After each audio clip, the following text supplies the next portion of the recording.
माननीय अध्यक्ष महोदय, सन्माननीय सदस्य नानाभाऊ पाटोले यांनी जो प्रश्न उपस्थित केला, मीच माझ्या वक्तव्यामध्ये सांगितलं की त्यांच्या परिसरामध्ये जे बुरुड कलाकार आहेत त्या कलाकारांना रॉ मटेरियलच उपलब्ध झाला नव्हता। मी आमच्या खात्याच्या अधिकाऱ्यांना आदेश केले होते।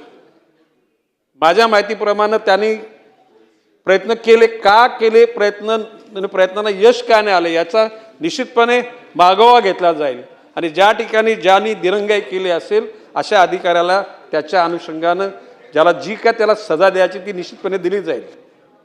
भविष्यकाळामध्ये बुरुड समाजातील तरुणांना प्रशिक्षण द्यावं अशा प्रकारचे नानाभाऊंनी या ठिकाणी मागणी केलेली आहे निश्चितपणे, आणि ते तर देऊच, जिल्हा स्तर राज्य स्तरावर आणि केंद्र सरकारच्या माध्यमातून सुद्धा त्यांना यंत्रणा उभी करण्याकरता सुद्धा मदत केली जाईल।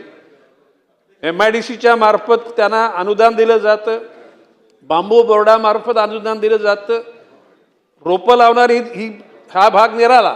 अध्यक्ष महोदय, सन्माननीय सदस्य नानाभाऊ पाटोले यांनी सांगितल्याप्रमाणे जे बुरुड लोक आहेत त्या लोकांनाच त्या ठिकाणी आव्हान केलं जाईल, त्यांना बोलवलं जाईल, जिल्हाधिकाऱ्यांच्या नियंत्रणाखाली त्यांच्यामधून त्यांचा जो टॅलेंट आहे त्याला प्रोत्साहन देण्याकरता राज्य सरकार निश्चितपणे प्रयत्न करेल, या ठिकाणी मी आश्वासित करतो।